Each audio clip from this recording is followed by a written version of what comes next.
Good morning. आज के class में हम लोग देखेंगे मुगल एम्पायर्स के बारे में। मुगल एम्पायर का जो भी पॉलिटिकल हिस्ट्री है, जो भी एडमिनिस्ट्रेशन है, आर्ट एंड आर्किटेक्चर में जो भी है, या रिसोर्सेज के बारे में जो है, या मुगल एम्पायर का जो एक्सटेंशन हुआ जोग्राफिकली वो कहाँ कहाँ फैला, और मुगल एम्पायर में जितने भी ग्रेट रूलर्स थे, बाबर, हुमायूं, अकबर, जहांगीर, शाहजहां, औरंगजेब, इसको कहते हैं ग्रेट मुगल्स।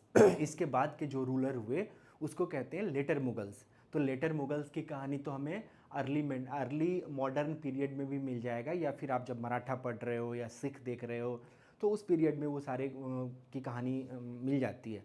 तो जो लेटर मुगल्स हैं, तो लेटर मुगल्स कोई खास इंपॉर्टेंट नहीं होते, इन्हें जिंदा लाश कहा गया है कि ये जो है ये किसी काम के नहीं थे, है ना। तो उसकी कहानी बाद में देखेंगे। हम लोग पहले देखेंगे जो मुगल का पॉलिटिकल हिस्ट्री है, ग्रेट मुगल्स, कैसे मुगल इंडिया में आए, फिर मुगल ने एडमिनिस्ट्रेशन क्या क्या डेवलप किया और दिल्ली सल्तनत के एडमिनिस्ट्रेशन से कैसे अलग था, या मुगल ने आर्ट एंड आर्किटेक्चर में क्या क्या दिया, है ना, ताजमहल, लाल किला, इन तमाम चीज़ों को। फिर उसके बाद उसके सोर्सेस को देखेंगे, और जो भी टेक्नोलॉजिकल मूवमेंट ये रेवोल्यूशन हुआ उसके बारे में जानेंगे, टेरिटोरियल गेन कैसे हुआ, इन तमाम चीज़ों को देखेंगे। ठीक है, तो मुगल की हम लोग शुरुआत करते हैं। The Mughals, the first Mughal में आता है कि बाबर।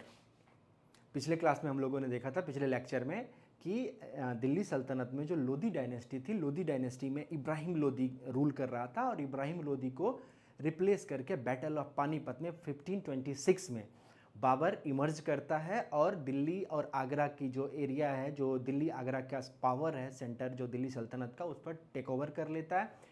इब्राहिम लोदी को पानीपत के फील्ड में ही, पानीपत के बैटल ग्राउंड में ही मार दिया जाता है। उसके फैमिली को प्रोटेक्ट कर लिया जाता है कि भाई आपको कुछ पनिश्ड नहीं किया जाएगा। तो दैट इज़ द बाबर। तो what is the background of Babur, कहाँ से आया, कौन था, क्या था, और इस पर इतना सारा जो विवाद है ना, जैसे बाबरी मस्जिद था जिसे तोड़कर राम मंदिर बनाया गया, ये तमाम चीज़ें जो हैं, इन चीज़ों को जानेंगे कि हु इज़ बाबर, क्या था और कहाँ से आया और क्या क्या किया। राइट, अब आते हैं, अरे यार, तो बैकग्राउंड में सबसे पहले देख लेते हैं बाबर का बैकग्राउंड में, कि मुगल एम्पायर एस्टेब्लिश्ड होता है 1526 में। ये तो बेसिक है कि पानीपत का बैटल ऑफ पानीपत हुआ और उसमें 1526 में हुआ। अब यहाँ पे मुगल एम्पायर को 3 फेज में आप बांट सकते हो। एक है 1526 से लेके 1707 तक, that is the great Mughals period. इसमें आपको आ जाएंगे बाबर, हुमायूं, अकबर, जहांगीर, शाहजहां और औरंगजेब। ये 5 रूलर आएंगे, दैट इज ग्रेट मुगल्स। इसके बाद 1707 से 1806 ये लेटर मुगल का पीरियड है, दैट इज लेटर मुगल। तो 1806 में क्या हुआ था कि अब मुगल को पेंशन मिलना शुरू हो गया था ब्रिटिशर्स के द्वारा, लेकिन फिर भी मुगल कंटिन्यू है। और 1806 से लेके 1857, है ना, ये मुगल जो हैं ये कंटिन्यू हैं, लेकिन ब्रिटिशर्स के भरोसे हैं, उसके पेंशन पे। और the last Mughal ruler Bahadur Shah Zafar, जो फर्स्ट जो म्यूटनी हुई थी 1857 का जो रिवोल्ट हुआ था, उसमें इसको फिर अरेस्ट कर लिया गया, इसके बेटों को, इसके ग्रैंड चाइल्ड को मार डाला गया और इसे रंगून भेज दिया गया जेल में, और वहाँ पे इसकी डेथ हो जाती है। तो अंतिम जो लास्ट रूलर आप मानोगे 1857 में, दैट इज बहादुर शाह जफर। इसलिए मुगल के 3 स्टेजेज आएंगे। तो एक स्टेज जहाँ पढ़ने पढ़ाने लायक मैटर है, दैट इज औरंगजेब। ये रीजनल पीरियड का एज हो जाएगा जब ब्रिटिशर्स इन कर रहे हैं। आप देखोगे कि ब्रिटिशर्स आ रहे हैं, या पुर्तगीज आ रहे हैं, फ्रांसीसी आ रहे हैं, या रीजनल हिस्ट्री चल रहा है, सिखों का अपना हिस्ट्री चल रहा है, मराठों का अपना चल रहा है, बंगाल का अपना चल रहा है। तो उसके अलावा फिर आगे बढ़ते हैं जब ब्रिटिशर्स लगभग इंडिया को टेक ओवर कर लेते हैं, और मुगल्स को वो पेंशन पे डाल देते हैं कि आपको मैं मंथली या ईयरली इतना दूंगा, आप आराम से यहाँ पे रहो, सिर्फ आपका नाम रहेगा, बाद बाकी काम मेरा रहेगा। 1857 में जब रिवोल्ट होता है, तो उस रिवोल्ट में जो थॉट था ये था कि बहादुर शाह जफर को फिर से किंग बनाना है और वापस से मोनार्की एस्टेब्लिश करना है इंडिया में। तो 3 स्टेजेस ऑफ मुगल्स रहे हैं। तो ये दोनों स्टेज काफ़ी वीक कर रहा है, ये वाला स्टेज जानने लायक होता है कि इसको समझ पाएँ कि यहाँ पे क्या क्या हुआ था। तो ठीक है, तो यहाँ पे बैकग्राउंड ऑफ मुगल्स में, बाबर में आ गया कि ये 11th जनरेशन ऑफ तैमूर है। तैमूर की कहानी हम लोगों ने देखी थी, तैमूर लंग ने अटैक किया था, है ना। ये बेसिकली मिडिल एशियाई है, समरकंद बुखारा का एरिया है। ये आज के कजाकिस्तान और तजाकिस्तान के बीच में पाया जाता है। तो that is the 11th generation of Taimur Lang और 13 जनरेशन ऑफ चंगेज़ खां। तो ये बेसिकली मंगोल भी है और तुर्क भी है ना, इसलिए अपने आप को ये मंगोल से ज़्यादा जगताई तुर्क कहलाना पसंद करता है, तो इसीलिए ये मंगोल से मुगल बना है, right, that is the Mughal. तो ये 11th जनरेशन ऑफ तैमूर है और 13 जनरेशन ऑफ चंगेज़ खां है, राइट।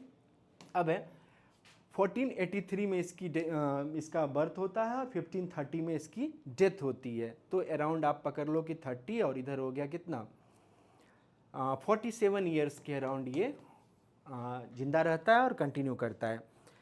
अब यहाँ पे आते हैं कि 1495 में, यानी कि 12 ईयर्स की एज में ये जहाँ का था बंदा, वहाँ पे इसके फादर की डेथ हो जाती है। फादर की डेथ होने के बाद ये वहाँ का किंग बनता है, राइट।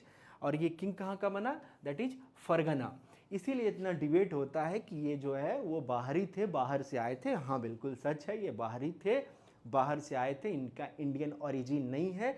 लेकिन अकबर के टाइम से जब बात आती है अकबर की, ये बहुत अभी के टाइम फ्रेम में काफ़ी कॉम्प्लिकेटेड मुद्दा हो जाता है।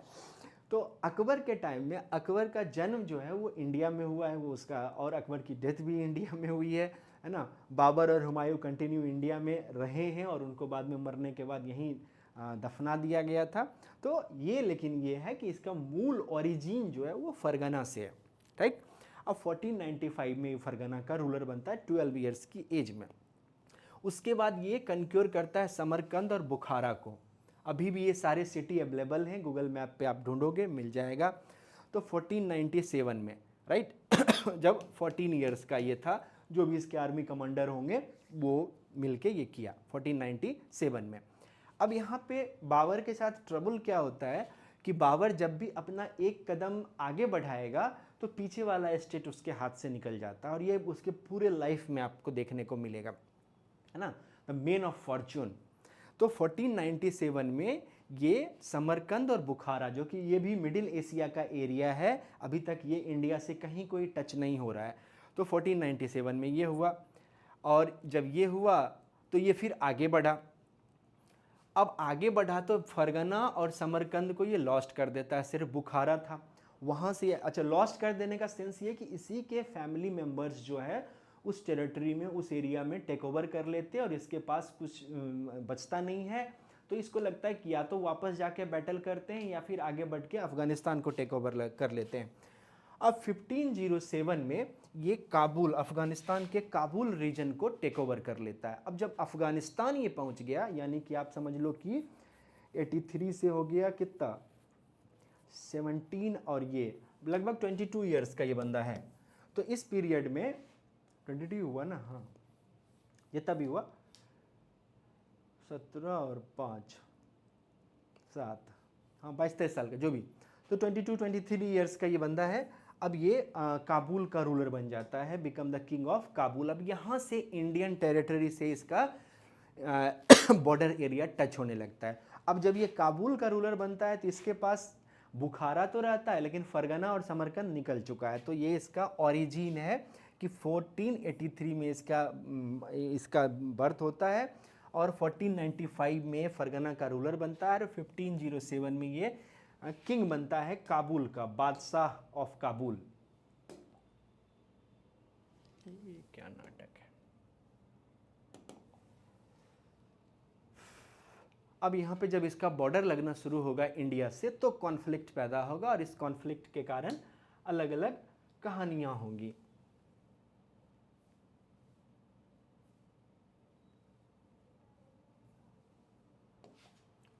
हाँ, अब आते हैं कि बाबर 1507 में, ये बात मेंशन करना याद रखना कि 1507 में ये काबुल का रूलर बन जाता है, और यहाँ अटैक कब कर रहा है तो 1526 में, राइट। तो लगभग ये हो गया कितना 19 ईयर्स के बाद। तो इस एरिया में ये अपना एक छोटा सा जो डायनेस्टी है वो उसका एस्टेब्लिश करता है। अब यहाँ पे क्या हुआ कि आप अगर इंडिया का मैप देखोगे तो इंडिया के मैप में ये वाला एरिया इंडिया है, और ये वाला एरिया पाकिस्तान है, और ये वाला एरिया अफ़गानिस्तान है, दैट इज़ द अफ़गानिस्तान। ये पाकिस्तान का एरिया आज भी है, राइट। अभी वाला इंडिया हमारे पास ऐसा है। तो अब यहाँ पे बाबर आ जाए, किंग बन गया है, ठीक है। अब ये ये दिल्ली सल्तनत का जो एरिया है वो कुछ इस तरह से है। पाकिस्तानी पंजाब, इंडिया का पंजाब, हरियाणा, दिल्ली और हाफ ऑफ यूपी, थोड़ा सा जो ईस्टर्न यूपी है वो बच जाता है, दैट इज लोधी डायनेस्टी का ये पूरा एरिया है। इधर राजस्थान में राजपूती राज्य अपना इंडिपेंडेंट हो चुके हैं। इधर दक्कन इंडिया में आपने देखा विजयनगर, बहमनी, और बहमनी के डिक्लाइन पे अलग अलग छोटे छोटे डायनेस्टी, इधर गोलकुंडा में, इधर उड़ीसा का गजपति डायनेस्टी, ये सारा मैंने आपको दिखाया था, राइट। अब ये बॉर्डर टच हो रहा है यहाँ पे। अब बॉर्डर टच हो रहा है तो यहाँ से कहानी की शुरुआत होती है। चूँकि बाबर की पूरी हिस्ट्री हमें नहीं पढ़नी है, तो हमें वो जानना है जो इंडियन हिस्ट्री में इंपॉर्टेंट हो जाता है। तो बाबर का जब बॉर्डर टच हो रहा है तो इसने 5 बार, 5 टाइम्स इन्वेड किया इंडिया में, अटैक किया इंडिया में। क्यों अटैक किया कि जब इसका बॉर्डर अटैच हो रहा था, पिछले क्लास में मैंने बताया था, तो इसके यहाँ पे इसके टेरिटरी में कोई इंडियन लोधी सल्तनत के टेरिटरी के लोग या जो रॉबर्स होते हैं वो जाके अटैक करते थे और वहाँ पे काफ़ी नुकसान पहुँचा के फिर वापस आ जाते थे। तो इसने वहाँ का जो गवर्नर था पंजाब का, दैट इज़ दौलत खां लोधी, उसे कई बार लेटर लिखा। फिर लोधी डायनेस्टी का जो किंग है इब्राहिम लोधी, उसे कई बार लेटर लिखा कि भाई ये थोड़ा सा मैटर है, अब देखो। लेकिन ऐसा नहीं हुआ, किसी ने कोई ध्यान नहीं दिया। तो फिर बाबर ने 4 बार, 4 टाइम अटैक किया उस एरिया पे, और उस एरिया पे जितने भी रॉबर्स थे उसको न्यूट्रलाइज किया, अरेस्ट किया, डेथ पेनल्टी दिया और वापस आ गया, राइट। अब यहाँ पे इब्राहिम लोधी को अलर्ट होना था कि मेरे टेरिटरी पे कोई बाहरी जो किंग है वो कैसे आ सकता है, लेकिन इब्राहिम लोधी ऐसा नहीं कर पाया, उसके जो भी कारण रहे हो। और 5वीं बार में, 5th टाइम में बाबर पानीपत में आता है। अब है कि देखो बाबर की टेरिटरी काफ़ी छोटी है और लोधी की टेरिटरी उससे काफ़ी बड़ी है, और लोधी के पास है पंजाब, दोनों पंजाब, पाकिस्तान का भी इंडिया का भी, हरियाणा, दिल्ली, यूपी का एरिया। तो ये जो टेरिटोरियल एरिया है, और फिर जो उसका जो सक्सेसर रहा वो तुगलक, खिलजी, है ना, इन तमाम लोगों का जो कलेक्शन ऑफ मनी है, रेवेन्यू है, वो स्टोर्ड है। तो ये रेवेन्यू के पॉइंट ऑफ व्यू से इब्राहिम लोधी काफ़ी रिच है, राइट। और बाबर के पास ऐसा कोई रेवेन्यू का सोर्स नहीं है। तो बाबर की एक इच्छा तो है भी, और बाबर को कुछ अपॉर्चुनिटीज़ भी मिली, है ना। उस अपॉर्चुनिटीज़ के कारण बाबर अटैक करता है इंडिया पे। तो बाबर की छोटी सी टेरिटरी थी, लेकिन एक छोटी सी सेना थी। इब्राहिम लोधी के स्केल पे अगर आप देखोगे तो उसके पास उतनी बड़ी आर्मी नहीं थी, राइट। अब यहाँ पे है कि किसने बाबर को इनवाइट किया। तो आपने इब्राहिम लोधी में देखा था कि 1524 में इब्राहिम लोधी और राणा सांगा के बीच में एक बैटल हुआ था, है ना, जिसमें कि फाइनली कोई नहीं जीते थे, लेकिन ये तय हो गया था कि इब्राहिम लोधी राणा सांगा को नहीं हरा सकते, है ना, जो मेवाड़ का किंग है। इसी के फैमिली से बाद में आप देखोगे कि महाराणा प्रताप एंड तमाम तरह के लोग निकलते हैं। और ये भी तय हो गया कि राणा सांगा भी इब्राहिम लोधी को नहीं हरा सकता है ना। तो ये क्लियर हो गया कि इस दोनों के बीच में बैटल जो है वो बराबरी पे ख़त्म हो गया। तो अब है कि अब वहाँ पिछले क्लास में मैंने आपको बताया था कि इब्राहिम लोधी और सिकंदर लोधी, तो सिकंदर लोधी ने तुर्क किंगशिप को अपनाया था। तुर्क किंगशिप क्या था कि थ्रोन जो है बीच कोर्ट में रखा जाएगा और वहाँ पर किंग बैठेगा। जबकि अफगान किंगशिप में ये था कि सारे जो अफगान ट्राइब के हेड हैं वो एक साथ फर्श पे बैठेंगे, किंग भी उसके साथ फर्श पे बैठेगा, राइट। अगर किंग खड़ा होगा या कोई एक स्टैंड अप होता है तो सब लोग खड़े हो जाएंगे, ये व्यवस्था थी। तो इब्राहिम लोधी ने भी जो तुर्क किंगशिप है उसको कंटिन्यू किया। और चूंकि सिकंदर लोधी काफ़ी पावरफुल रूलर था तो कोई बोल नहीं पाया, लेकिन इब्राहिम लोधी के खिलाफ रिवोल्ट का सिचुएशन आ गया। तो अब है कि इन कुछ लोगों ने बाबर को लेटर लिखा। पहला आदमी कौन है? दौलत खां लोधी। दौलत खां लोधी इब्राहिम लोधी का अंकल है ना, और गवर्नर ऑफ पंजाब है, जो बाबर के एरिया से अटैच होता लगता है। तो इसने कहा कि आप अटैक करो, इब्राहिम लोधी बहुत कमज़ोर रूलर है, वो आपको रेसिस्ट नहीं कर पाएगा, आप इजीली हरा दोगे। अब इसका क्या बैकग्राउंड था कि इन तमाम लोगों का कि ये जो है ये बहुत मिडिल एशियाई है और ये तैमूर लंग के फैमिली से है। तो अगर ये आता भी है तो तैमूर लंग की तरह अटैक करेगा, लूटेगा पाटेगा, फिर वापस जाएगा, है ना। जनरली आप देखोगे कि बाबर से पहले और इसके बाद जो भी अफगान रूलर्स इंडिया में अटैक करते हैं वो यहाँ कंटिन्यू नहीं रहते हैं, वो वापस चले जाते हैं। आप चाहे नादिर शाह का देख लो, या अहमद शाह अब्दाली का अटैक हो जाता, या तैमूर लंग का अटैक हो जाता, या मंगोलों का जो इन्वेजन था, तो कोई यहाँ स्टे नहीं किया। तो इसकी प्रॉबिलिटी बहुत ज़्यादा थी कि ये भी यहाँ स्टे नहीं करेगा, क्योंकि क्लाइमेट मैच नहीं करता है, खान पान मैच नहीं करता है। फॉर वी इंडियंस, हम लोगों को जाके अभी मान लो अफ्रीकी किसी कंट्री में वहाँ का मेंबर ऑफ पार्लियामेंट बना दिया जाए अफ्रीकी कंट्री में और कहा दिया जाए यहीं सेटल हो जाओ, तो हम लोग नहीं रह पाएंगे। हम लोग वापस अपने जो घर की ओर भागेंगे, क्योंकि हमारा रहन सहन, खान पान, बोलचाल, रिश्तेदार सारे वहाँ होते हैं। तो नेटिव प्लेस की ओर इंसान भागता है। मजबूरी में जितना दिन आप टिक जाओ वो अलग चीज़ है। तो ये कारण था। तो दौलत खान लोधी ने एक लेटर दिया कि भाई आप आ जाओ, मैं आपको सपोर्ट करूँगा। दूसरा लेटर दिया मालवा। मालवा जो है मध्य प्रदेश के एरिया को कहते हैं, जो मध्य प्रदेश आज का है उसके हाफ एरिया को यानी कि मालवा कहा जाता है, जो western part of Madhya Pradesh है। आप मोटे मोटे तौर पर इतना समझ लो। यहाँ का शासक, यहाँ का रूलर है महमूद खिलजी फर्स्ट।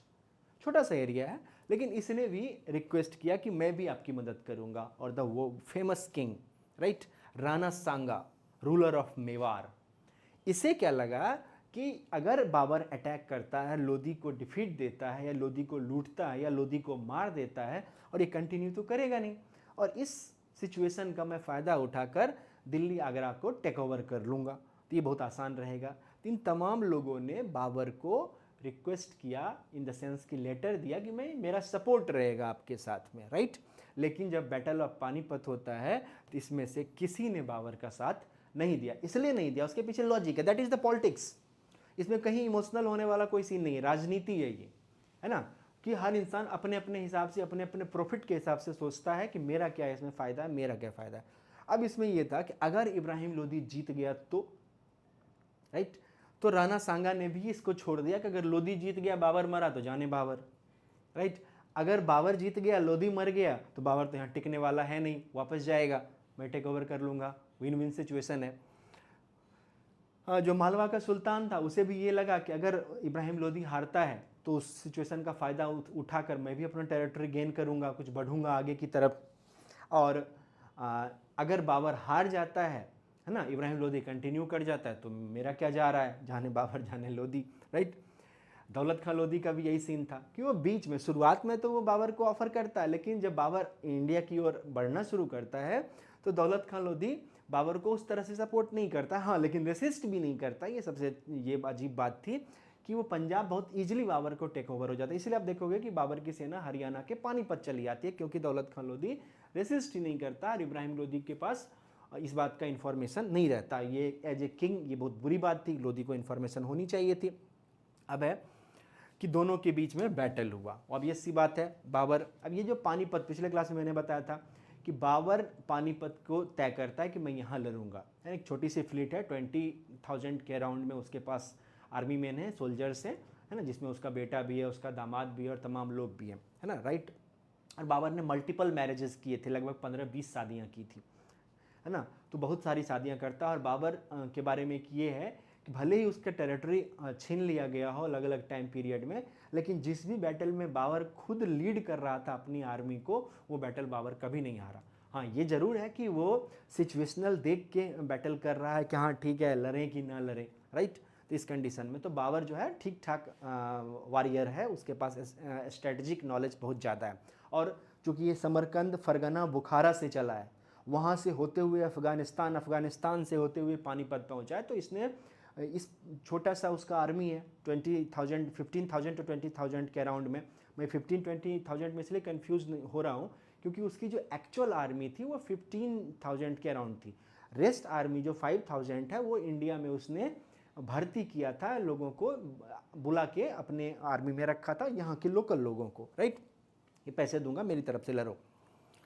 अब है कि पानीपत का बैटल होता है 1526 में, और ये बैटल जो है इब्राहिम लोधी डिफीट कर जाते हैं, हार जाते हैं। कैसे हार जाते हैं, इसके पीछे की भी स्टोरी है। क्या स्टोरी है कि ऐसा नहीं है, मैंने आपको बताया भी था कि लगभग 20,000 बाबर की आर्मी है और लगभग 1,48,000 आर्मी जो है वो इब्राहिम लोधी के पास है, 1,48,000, राइट। अब इसमें से प्रॉब्लम क्या होता है कि जब बैटल ग्राउंड में इब्राहिम लोधी की सेना हारने लगती है तो आधे से ज़्यादा सैनिक तो भाग जाते हैं, राइट। इसमें हॉर्स भी है, इसमें एलिफेंट भी है, आर्चर भी हैं, है ना, फुट सोल्जर्स भी हैं, तो ये तमाम तरह के लोग हैं। ये दिखाया गया है, इस मैप में आपको दिखाया गया है स्ट्रैटेजी ऑफ बाबर, राइट। अब है कि ये कैसे हारते हैं और बाबर क्या क्या स्ट्रैटेजी अपनाता है, इसके बारे में मिलिट्री स्ट्रैटेजी एंड इनोवेशंस है। तो सबसे पहला इनोवेशन का नाम है तुलुगमा मेथड।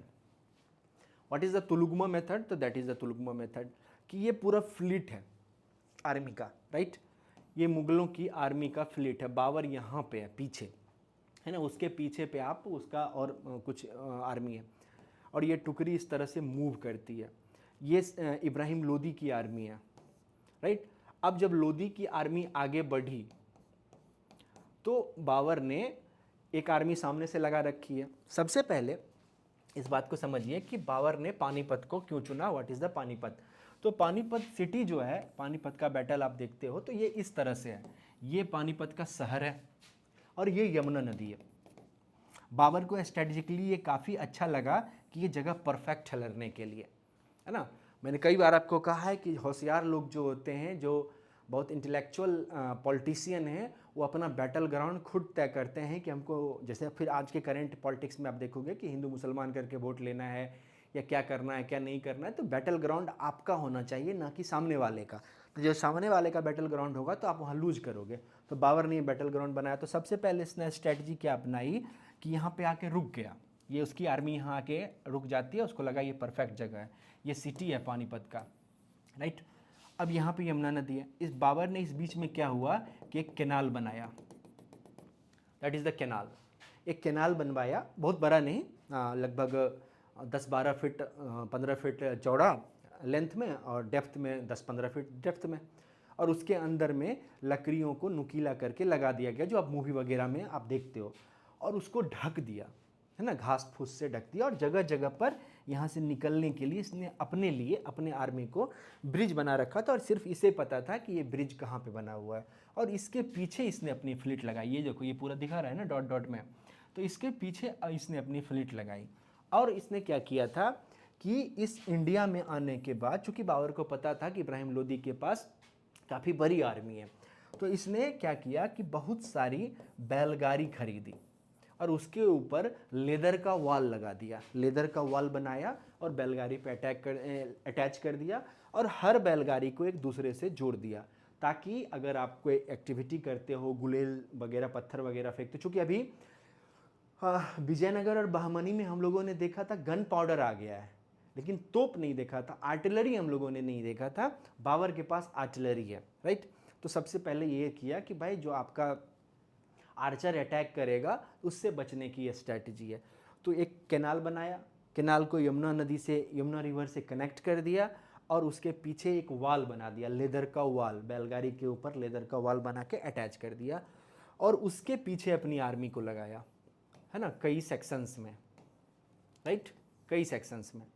अब है कि अब जब फर्स्ट राउंड का अटैक होगा, है ना, तो इसको तो बीच में कैनाल है, तो कैनाल में बहुत सारी कैजुअलिटीज़ होंगी। तो पहले राउंड का जो हॉर्स राइडर अटैक करते हैं, तो हॉर्स वाले लोग, तो वो यहाँ पे फंस जाते हैं, उनकी डेथ हो जाती है, वो मर जाते हैं, और वो मेजोरिटी में 5-6 हज़ार 7 हज़ार है, तो आप उस तक नहीं पहुँच सकते हो, ये क्लियर हो गया। और इसने जो इब्राहिम लोदी की आर्मी है उसको नज़दीक आने दिया। जब इब्राहिम लोदी की आर्मी नज़दीक आ गई, सबसे पहले जो लोदी की आर्मी में सबसे आगे होगा तो वो एलिफेंट होगा, पहले एक हॉर्स का फ्लीट जाएगा और वो अटैक करेगा, और वो सक्सेस नहीं हुआ तो फिर एलिफेंट को आगे कर दिया जाएगा कि सबको कुचलते हुए मसलते हुए आगे चला जाएगा। तो लगभग 6000 के अराउंड एलिफेंट के पूरी कहानी थी, ये जितना भी हो, राइट। तो अब यहाँ पे बाबर ने इस गैप में लगा रखा था अपना आर्टिलरी, राइट, तोप। अब ये जो है मेडाइवल पीरियड है, बहुत एंशियंट, बहुत इनिशियल स्टेज का जो आर्टिलरी है, इसका रेंज बहुत ज़्यादा नहीं है, लगभग ये 400 से 500 मीटर का रेंज है, इससे ज़्यादा वो इफेक्टिव नहीं है। लेकिन एक बहुत शानदार बात क्या है कि इसके जो आर्टिलरी में है, चूँकि वो इनिशियल स्टेज का तोप है, तो उसमें साउंड बहुत होता है। तो जब इसने फायर करना शुरू कर दिया यहाँ से, तो उससे क्या हुआ कि बहुत तेज़ साउंड निकलने लगा, और जो सामने में एलिफेंट की फ्लीट थी वो अब आगे बढ़ने से डिनाई कर गई उतना साउंड में, और घायल भी हो रहे होंगे, ऑब्वियस सी बात है, कैजुअल्टी भी हो रही होगी, तो ये पीछे भागने लगे, राइट। तो जो एलिफेंट था इब्राहिम लोदी का, वो उसी की सेना को कुचलता हुआ भाग गया। तो एलिफेंट सारा निकल गया, जो हॉर्स राइडर्स हैं वो अटैक नहीं कर सकते हैं, और ये क्लोज आता जा रहा है। अब यहाँ पर आता है that is the tulughma method. ये कह रहा है कि उज्बेकिस्तान के एरिया में एक ट्राइब पाई जाती है, दैट इज उज्बेक। तो उज्बेक से इसने सीखा था तुलुगमा मेथड कि सेना को घेर के मारो। उसको समझ में ही नहीं आया कि कहाँ जाएं, राइट। तो एक सामने से अटैक हुआ, सामने से फ्लीट इनकी, ऐसे ही जनरली होता है। तो अब क्या होगा कि एक ट्रूप ऑफ आर्मी जो है वो इधर से आएगा, एक यहाँ से और आगे बढ़ेगा, फिर ये एक साइड से इधर होगा और एक साइड से इधर होगा। आपकी जो आर्चर्स हैं उसका वो पहुँच नहीं रहा है, वो रेंज में नहीं है, वो अटक जा रहा है उस वॉल में। अब यहाँ पे आपकी सेना एक उसमें फंस गई, ट्रैप में फंस गई। सामने कैनाल है, इधर भी नहीं जा सकते हो, तोप है ना, आर्टिलरी है, उससे गोले बरस रहे हैं, वहाँ भी कुछ नहीं कर सकते हो। और ये फिर मारेगा और ये फिर वापस चला जाएगा अपनी जगह पे, राइट। वापस आएगा जाएगा, आएगा जाएगा, इस तरह से चलता रहेगा।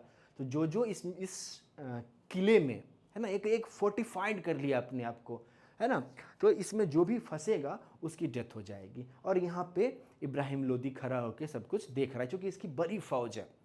तो 50%, लगभग 50,000 60,000 के आसपास जो इसकी आर्मी है, वो तो हाथी वाला कॉन्सेप्ट और पूरी कहानी में ही इधर से उधर हो गए तितर बितर, लेकिन फिर भी फुट सोल्जर 1 लाख है ना। तो ये कहानी हो जाती है कि अब क्या किया जाए, राइट। तो अब ये फुट सोल्जर के बिहाफ पे लड़ेगा, और वो कैनाल क्रॉस कर नहीं सकते हो, है ना, आपको पता ही नहीं ब्रिज कहाँ है, राइट। और इधर जो है आर्टिलरी से गोले बरस रहे हैं, तो ओवरऑल सिचुएशन काफ़ी टाइट हो गया था। एक और कहानी है, क्या कहानी है कि बाबर ने एक बुक लिखी है, दैट इज़ बाबरनामा। ये ऑटोबायोग्राफी ऑफ बाबर है, उसने सेल्फ ने लिखा है। बहुत कम ऐसे इंडिया में रूलर्स हुए हैं जो अपना ऑटोबायोग्राफी लिखते हैं और ऑनेस्टली लिखते हैं। तो बाबर उसमें बताता है कि हुमायूं के साथ वो पानीपत में था, और जब इब्राहिम लोदी की फ़ौज आ रही थी तो उसके जो पैरों के चलने से, चूँकि वो फ़ौज जो है वो परेड करते हुए चलती है और ड्रम बजाते हुए, तो पैरों के चलने से वाइब्रेशन फील हुआ हुमायूं को उसमें ज़मीन पे। तो बाबर से हुमायूं ने कहा लगता है कि भूकंप आ गया है, that is what is in Baburnama जलजला। तो बाबर ने कहा कि कोई भूकंप अर्थक्वेक नहीं आया है, ये इब्राहिम लोदी के जो आर्मी आ रही है उसके फुट स्टेप्स का साउंड है ये। आप समझ सकते हो कि क्या सिचुएशन रहा होगा, और बाबर ने कितना अधिक रिस्क लिया। 90% प्रॉबिलिटी था कि बाबर हार जाएगा। आप मुग़ल जब पढ़ोगे तो एक मेवाड़ और एक बाबर, महाराणा प्रताप और बाबर, ये दो कहानी ऐसी है कि उसमें एक बहुत अच्छा लाइन आता है कि अगर आपको कभी भी ऐसा लगे कि आप हार रहे हो, साफ साफ दिख रहा है आप हार रहे हो, तो बहुत अच्छी लाइन है कि फैसला तो जिरह के बाद ही होगा। मतलब बैटल के बाद ही ये जजमेंट आएगा कि हारे या जीते। जब तक बैटल नहीं है तब तक कितना भी दिख रहा हो, है ना, कि हारे या जीते, वो आपको मानना नहीं है, घबराना नहीं है। लड़ाई के बाद ही फैसला होगा कि जीते या हारे, राइट। तो ये वाला है कहानी बाबर का। तो मैं वही कह रहा था कि बाबर ने एक बुक लिखी है, दैट इज़ बाबरनामा। तुर्की में ये क्वेश्चन पूछे, यूपीएससी ने भी पूछा, अलग अलग एग्जामिनेशन में ही पूछा जाता है। तो उसमें बाबर ने कहा है कि किसी भी सक्सेसफुल इंसान के लिए उसके अंदर 8 एलिमेंट्स होने चाहिए, 8 गुण होने चाहिए, और जो सबसे लास्ट वाला वो है नंबर आता है, वो है किस्मत का, आपके फॉर्चून का, आपके भाग्य का। दैट इज कॉल्ड बुलंदे, हाँ, पख्ते बुलंदी, है ना, पख्ते बुलंदी वर्ड मेंशन किया गया है, क्योंकि बाबरनामा मैंने पढ़ा था थोड़ा बहुत, तो उस हिसाब से। और पहला नंबर आता है बुलंद हिम्मती का, यानी कि साहस का, करेज का, रिस्क लेने की क्षमता का। जिसने जितना रिस्क लिया वो उतना गेन करेगा, है ना। Life is a struggle, life में कुछ भी ऐसा नहीं है कि आपको मिलेगा ही मिलेगा। लाइफ इज अ स्ट्रगल, आप के संघर्ष की कहानी ही आप हो, आपके सफलता की कहानी आप नहीं हो। वो तो जो है सो है, आप संघर्ष में कैसे हो, जब स्ट्रगल पीरियड चल रहा है और वो कैसा स्ट्रगल करते हो, तो वो एक्चुअल में आपकी पर्सनालिटी को रिप्रेजेंट करता है कि फैसला तो जिरह के बाद ही होगा, लड़ने के बाद ही तय होगा कि कौन जीता कौन हारा। इब्राहिम लोदी के साथ एक और प्रॉब्लम था कि इब्राहिम लोदी को जो अपनी आर्मी है, उस आर्मी का 100% उसका जो अटैकिंग पोटेंशियल था उसे नहीं पता था कि कहाँ से कौन मूव करेगा तो ज़्यादा बेहतर होगा। जबकि बाबर के बारे में ये था कि उसको अपने आर्मी का पूरा अटैकिंग मूव्स कम से कम उसने 40 बैटल लड़े हैं तो उसको याद था कि किसको कहाँ से भेजने पे क्या फ़ायदा होगा। अब है मंगोलों से सीखा क्या, एम्बुश टैक्टिक, है ना, तुलुगमा पैटर्न आपको बता दिया। और एम्बुश करना मतलब अटैक करना।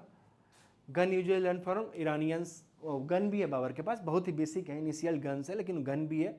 Use of dynamic battle language learn from Turkish, use of explosive fireman Turks और डेवलप्ड आर्टिलरी असेंड बाय उस्ताद रुम्मी खां और मुस्तफ़ा अली। बाबर ने खुद अपना एक आर्टिलरी का पूरा ग्रुप बनाया है, पूरी कहानी मैंने आपको बता दी। और इस सिचुएशन में इस तरह के स्ट्रैटेजी के साथ बाबर इब्राहिम लोदी से लड़ता है, लेकिन इब्राहिम लोदी ऐसी कोई स्ट्रैटेजी नहीं अपनाते हैं और इब्राहिम लोदी सीधे लड़ने पहुंच जाता है, बैटल ग्राउंड में चला जाता है और उसको काफ़ी कैजुअलिटी होती है। फिर से एक बार मैं आपको याद दिला दूँ, यहाँ पे इब्राहिम लोदी को उसके जो आर्मी कमांडर्स थे उन्होंने सजेशन दिया कि तुम निकलो यहाँ से, आप निकल जाओ यहाँ से, राइट, आप जिंदा रहोगे तो हम लोग फिर लड़ लेंगे। लेकिन इब्राहिम लोदी ने फिर वहाँ गलती कर दी, चूँकि नई उम्र का लड़का वो जोश में आ गया, राइट, कि नहीं हम तो यहीं पे लड़ेंगे। जो किंग है, किंग के जो फॉर्चून है, किस्मत है, उसका फैसला जो है वो बैटल ग्राउंड में होता है, ना कि महलों में होता है। और वो लड़मरा और मारा गया, राइट। अब है कि 1526 में Babur defeated Ibrahim Lodi in the first battle of Panipat, और वहीं पे उसको मार दिया जाता है। मैंने पिछली कहानी में सुनाया था कैसे मारा गया, किसी ने किसी बाबर को, इब्राहिम लोदी को मार दिया, उसको ढूंढ के निकाला गया, उसका सर काट के पूरे बैटल ग्राउंड में घुमाया गया, जो बचे कुछ सैनिक थे भाग गए। बाबर ने फिर आगे कंटिन्यू किया मैटर को। अब है क्या कह रहा है कि battle establish the Mughal empire in India. Ibrahim Lodi was killed Babur entire Delhi Agra, है ना। बाबर ने तुरंत जैसे ही उसकी डेथ हुई, मैंने पिछले क्लास में बताया था, हुमायूं को दिल्ली भेजा और मेहदी ख्वाजा जो कि इसका दामाद है, सन इन लॉ है, उसको दिल्ली यूपी की तरफ भेजा कि जो टेरिटरी है उसको फटाफट जाके कवर करो, क्योंकि पूरी आर्मी पूरी फ्लीट को मूव करने में टाइम लगेगा, है ना। तो ये पूरा का पूरा प्रोसीजर था 1526 का battle of Panipat. Attack, defence, पूरा मैकेनिज्म बाबर ने यूज किया कि अपने आप को प्रोटेक्ट कैसे करना है, अटैक कैसे करना है, लाइफ में, कैरियर में, हर जगह पे आपके पास ये दोनों डिफेंस और अटैक मैकेनिज्म होना चाहिए कि जब आपके पास सिचुएशन अब कुछ विपरीत हो जाए, अपोजिट हो जाए, तो आपको कैसे अपने आप को डिफेंस करना है, और जब थोड़ा सा भी आपके पास फेवरेबल सिचुएशन आए तो एग्रेसिव होकर अटैक कैसे करना है। तो ठीक है, अब यहाँ पे कह रहा है कि 3 मंथ लगा बाबर को और उसने मुगल डायनेस्टी को एस्टेब्लिश कर लिया, है ना। अब यहाँ पे है कि जितने भी जो रूलर्स, दौलत खां लोधी हो गया, या मान लो दौलत खां लोधी को तो पंजाब से आते आते इन बाबर निपटा दिया था, अब बच गया राणा सांगा। तो अब है कि इस पीरियड बाबर को क्या क्या मिला, तो स्वात वैली, गोमल वैली, ये उल्टा हो गया, वेस्टर्न और ईस्टर्न पंजाब, हरियाणा, दिल्ली, यूपी, बिहार और काबुल का एरिया, है ना। यूपी और बिहार में प्रॉपर, बिहार बंगाल में डायरेक्ट कंट्रोल नहीं था, लेकिन टेरिटोरियल दावा था कि ये मेरा एरिया है, राइट। तो ये वाला सीन हो गया। अब आता है अचीवमेंट ऑफ इंडिया। अब बाबर जो है 1526 से लेके 1530 तक इंडिया में जिंदा रहेगा, मतलब जब तक वो धरती पर था। 1530 में उसकी डेथ हो जाती है। अब यहाँ पे कहानी में ट्विस्ट है।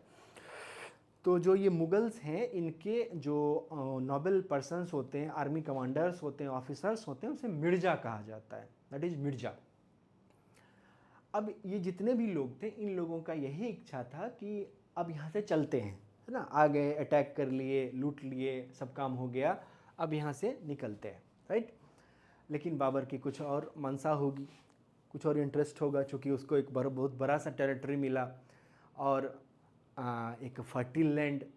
तो बाबर ने जाने से मना कर दिया। बाबर ने कहा कि देखो, जिसको जाना है जा सकते हो, मुझे कोई प्रॉब्लम नहीं है, लेकिन मैं तो यहीं रहूँगा। अब बाबर की ये बात कौन टाले कि मैं जा रहा हूँ। और जो यहाँ से बहुत सारा चीज़ लूटा गया था ट्रेजरी में, और ये वो बाबर ने अपने तमाम जो उसके नॉवेल ऑफिसर्स थे, बड़े आर्मी कमांडर्स थे, और जो भी लोग थे, अपने फैमिली मेम्बर, यहाँ से लेके काबुल, काबुल से फरगना, रिश्तेदार, सब में बहुत सारा पैसा बंटवाया। चूँकि इंडिया के पास, मैंने आपको बताया कि अलाउद्दीन खिलजी और मोहम्मद बिन तुगलक और तमाम लोगों का जो ट्रेजरी था वो कंटिन्यू यहीं पे है, तो काफ़ी पैसा स्टोर हो गया। फर्टिल लैंड है, हर साल रेवेन्यू आता है बहुत अधिक मात्रा में। तो पैसे बटाया, ढेर सारा पैसा बांटा गया, तो लोग जो है काफ़ी खुश हो गए और फिर यहाँ पे बाबर की बात को काट नहीं पाए, लेकिन रहने की इच्छा किसी की नहीं थी। ये बाबरनामा में बाबर ने बताया है कि बाबर के अलावा नहीं। अब क्या है कि यहाँ के जो लाइफ स्टाइल है, यहाँ का जो आर्ट एंड आर्किटेक्चर था और जो क्लाइमेट था वो बिल्कुल सूटेबल नहीं था। ये लोग कोल्ड कंट्री से आते हैं, है ना, ये जो है हमारा पास सब ट्रॉपिकल एरिया है, तो यहाँ पे प्रॉब्लम हो गया कि मॉस्किटो है, बारिश होती है दबा के, और ये जो लोग जहाँ से आए थे वहाँ ना उतनी बारिश है और सर्दी ठंड का इलाका है, कोई दिक्कत नहीं होती है रहने में। तो इन तमाम बैकग्राउंड में भी बाबर यहाँ स्टे करता है, रहता है ना, और कंटिन्यू करता है। अब बाबर को सबसे बड़ा थ्रेट मिलता है किससे? राणा सांगा से। कैसे राणा सांगा से थ्रेट मिलेगा, इसको देखते हैं। देखो ये मैप देखना, सिर्फ ये एरिया है, ये एरिया है जिसको बाबर ने अचीव किया, राइट। ये पाकिस्तान हो गया, यहाँ से इंडिया का एरिया है, मुल्तान, लाहौर, ये इंडिया का एरिया है, ठीक है। तो काबुल कांधार ऑलरेडी इसके पास था। लाहौर मुल्तान यानी कि पंजाब का एरिया, पाकिस्तानी पंजाब, उससे लगा हुआ इंडियन पंजाब, दिल्ली, आगरा, जौनपुर के एरिया को। अब इसी सेक्शन में ये वाला सेक्शन जो है ये गुजरात है, राइट, और ये पूरा जो है ये राजस्थान का एरिया है। यहाँ पे एक बड़ी टेरिटरी है मेवाड़ की, जो राणा सांगा के पास है ना, या इससे बड़ी ही होगी, मेवाड़ की टेरिटरी है। अब बाबर को सबसे ज़्यादा जो ये दिल्ली और आगरा पे थ्रेट था वो राणा सांगा का था, कि राणा सांगा किसी भी दिन अटैक करेगा और सिचुएशन खराब हो जाएगा, राइट। तो बाबर के लिए सबसे ज़्यादा इस हिस्से को न्यूट्रलाइज करना काफ़ी ज़रूरी था, इसलिए राणा सांगा और बाबर आपस में भिड़ गए।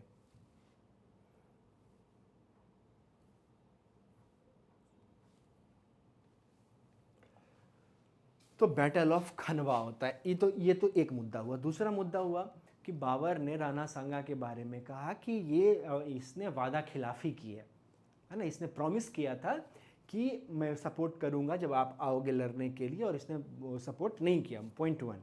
दूसरा क्या हुआ कि जब दोनों की बाउंड्री लगने लगी, राजस्थान और बाबर की बाउंड्री लगने लगी, ये वाला जो सेक्शन है ये गुजरात हो गया, ये मेवाड़ का एरिया हो गया, और ये बाबर का एरिया हो गया। दोनों की बाउंड्री लग रही है, यहाँ पे आप देख रहे हो। तो एक र्यूमर फैल गया मुगल आर्मी में। क्या र्यूमर फैल गया? राणा सांगा भी बाबर के लेवल का है। राणा सांगा ने भी अपने लाइफ में उस तरह से बैटल नहीं हारा है जिस तरह से होता है, कि जैसे कि इब्राहिम लोदी के साथ हुआ था। तो इब्राहिम लोदी के साथ भी राणा सांगा फाइनली नहीं हारे थे। तो बाबर भी बैटल फाइनली कभी नहीं आ रहा है, राणा सांगा भी बैटल कभी नहीं आ रहा है। दोनों पावरफुल रूलर हैं और दोनों का फॉरेन पॉलिसी काफ़ी एग्रेसिव है। तो एक अफवाह, एक र्यूमर फैल गया कि राणा सांगा को हराया नहीं जा सकता है, डिफीट नहीं किया जा सकता है, ये इब्राहिम लोदी नहीं है, इसके पास गॉड का जो है वो काफ़ी ब्लेसिंग्स है, आशीर्वाद है, और आज तक नहीं हारा है। और इसकी जो आर्मी है वो इब्राहिम लोदी की आर्मी से ज़्यादा इफ़ेक्टिव आर्मी है। तो ये र्यूमर अच्छी बात नहीं है। ये लोग बाहरी लोग थे, ये अभी अभी जस्ट इंडिया में टेक ओवर ही किए थे दिल्ली आगरा के सत्ता को, पावर को। तो हुआ कि भाई बैटल तो होगा, राइट। और ये बैटल हुआ, बैटल ऑफ खनवा। 26 में पानीपत, 27 में बैटल ऑफ खनवा, 17 मार्च 1527, यहाँ पे ये तय हुआ। अब राणा सांगा ने कुछ गलतियाँ की जिसका उसको नुकसान हुआ। क्या गलतियाँ की? राणा सांगा ने जब बाबर को कॉल किया था तो उसको पानीपत में जाके इन्फॉर्मेशन लेना चाहिए था कि ये कैसे लड़ता है। पानीपत का कुल बैटल जो है वो 8 घंटे चला था, राइट, और 8 घंटे में इब्राहिम लोदी निपट गए थे उतनी बड़ी फौज लेके। तो यहाँ पे ऐसा नहीं हुआ, राणा सांगा ने ऐसा कुछ भी इन्फॉर्मेशन नहीं पता करवाया, और इस कारण से बाबर और राणा सांगा खनवा के बैटल में उतर जाते हैं। अब कह रहा है गाजी, बाबर ने क्या किया कि एक तरफ सांगा जो है वो राजपूती राजा है, तो उसके पास जितनी भी आर्मी है वो राजपूती आर्मी है, उसके अपना एक प्राउड है कि मर जाएंगे लेकिन बैटल ग्राउंड नहीं छोड़ेंगे। तो इसको बाबर ने रिलीजियस कर दिया इस बैटल को, और इसने गाजी का जो टाइटल है वो होल्ड किया। गाजी मतलब धार्मिक योद्धा, है ना, रिलीजियस वॉरियर हैं हम लोग, है ना, तो रिलीजियस वॉरियर। और इसने क्या प्रॉमिस किया कि एक प्रोसेस होता था जिसको कहते हैं खम्स, ये मैंने दिल्ली सल्तनत में पढ़ाया था, कि जब नया टेरिटरी लूटा जाएगा तो उसमें जो पैसे कलेक्ट होंगे, जो मनी कलेक्ट होगा, उसका 80% जो है वो किंग का होगा, 20% आर्मी में बांट दिया जाएगा, जो भी सोल्जर्स और कमांडर होंगे। बाबर ने कहा कि ये मैं उल्टा कर देता हूँ, रिवर्स कर देता हूँ, 80% जो है वो सोल्जर्स में बांट दिया जाएगा और मुझे पैसे नहीं चाहिए, मुझे मात्र 20% चाहिए। तो एक तो लोगों को लालच दिया, और बाबर ने खनवा के बैटल को जिहाद कहा, राइट, कि जिहाद का नारा दिया। यहाँ पे ये बात मेंशन करने लायक है कि इब्राहिम लोदी ने जब राणा सांगा पर अटैक किया था तो उसको जिहाद नहीं कहा था। बाबर ने इब्राहिम लोदी पे अटैक किया तो दोनों मुस्लिम रूलर थे, तो यहाँ तो कुछ मैटर ही नहीं है। तो बाबर ने इस बैटल को जीतने के लिए हर तिक्रम लगाया जो वो कर सकता था, कि गाजी का टाइटल होल्ड करना, है ना, बारबूटी को उलट देना, और जिहाद का नारा देना, और अपने आप को गाजी का टाइटल होल्ड करना, ये तमाम लॉजिक लगाया। और वापस से ये पूरी स्ट्रैटेजी जो आपने पिछले देखा था पानीपत के बैटल में, बाबर ने वो सारी स्ट्रैटेजी बनाई। भले ही कैनाल ना बना हो, कैनाल नहीं बना था, लेकिन इसके अलावा सारा कुछ हुआ। और कहते हैं कि 16 आवर या उससे कम ही लगा था कि ये बैटल जो है वो बाबर जीत जाता है। लेकिन इसमें इसका मतलब ये नहीं कि राणा सांगा मारे जाते हैं। राणा सांगा मारे नहीं जाते हैं, राणा सांगा डाइड, लेकिन बाद में राणा सांगा बैटल ग्राउंड से निकल जाते हैं, राइट, और बाद में उनकी डेथ हो जाती है। मेवाड़ किंगडम कंटिन्यू हो जाता है। मेवाड़ का भी फ़ायदा हुआ कि ठीक है बाबर से हार गए, कोई बात नहीं। और बाबर का क्या फ़ायदा हुआ कि अब भविष्य में इन फ्यूचर मेवाड़ उसको कभी चैलेंज नहीं कर सकता है, उसके बस का नहीं, क्योंकि उसने बता दिया कि मैं क्या चीज़ हूँ। तो मेवाड़ से जो चैलेंज, भले कि टेरिटरी गेन नहीं हुआ, ऐसा नहीं कि मेवाड़ को कुचल दिया, उसका पूरा एरिया कवर कर लिया, एक सर्टेन थोड़ा सा एरिया कवर हुआ, लेकिन मुगलों को भी समझ में आ गया कि मेवाड़ से लड़ना उतना आसान नहीं है, और मेवाड़ को भी समझ में आ गया कि मुगलों को हराना मुश्किल है, और दोनों अपने अपने एरिया में चले गए। और ये कंटिन्यू लड़ाई चलती रहेगी अकबर के टाइम में, जहांगीर के टाइम में भी, है ना, ये कंटिन्यू चलता ही रह जाएगा। अब नेक्स्ट आता है बैटल ऑफ चंदेरी 1526 में। अब बैटल ऑफ चंदेरी क्या हुआ, मेदिनी राय मध्य प्रदेश में एक एरिया है, उसके रूलर हैं, राइट। अब यहाँ पे क्या हुआ था, राणा सांगा के साथ जब बैटल हो रहा था तो मेदिनी राय ने सपोर्ट किया था, तो इसको भी कंट्रोल करना मुश्किल था, बहुत बड़ी बात थी नहीं। तो मेदिनी राय पर अटैक किया मुगल की आर्मी ने, और इसको न्यूट्रलाइज कर दिया गया। अब यहाँ पे ये एक आरोप लगता है कि इस बैटल में बहुत अधिक मात्रा में महिलाओं ने जौहर की, commit jauhar, right. What is the jauhar, पीछे बताया था मैंने, पद्मावत वाली कहानी, अलाउद्दीन खिलजी वाली, कि किंग की फैमिली की मेजोरिटी जो वुमेंस होती है वो एक आग जलाती है और उसमें कूद जाती है और अपने आप को जला के मार देती हैं। क्यों? क्योंकि वो स्लेव नहीं बनना चाहती हैं और तमाम तरह की चीज़ें। और चूंकि इस्लामिक रूलर है और ये हिंदू रूलर है मेदिनी राय, तो इस कारण से भी ये हुआ। तो बैटल ऑफ खनवा की ये पूरी कहानी रही।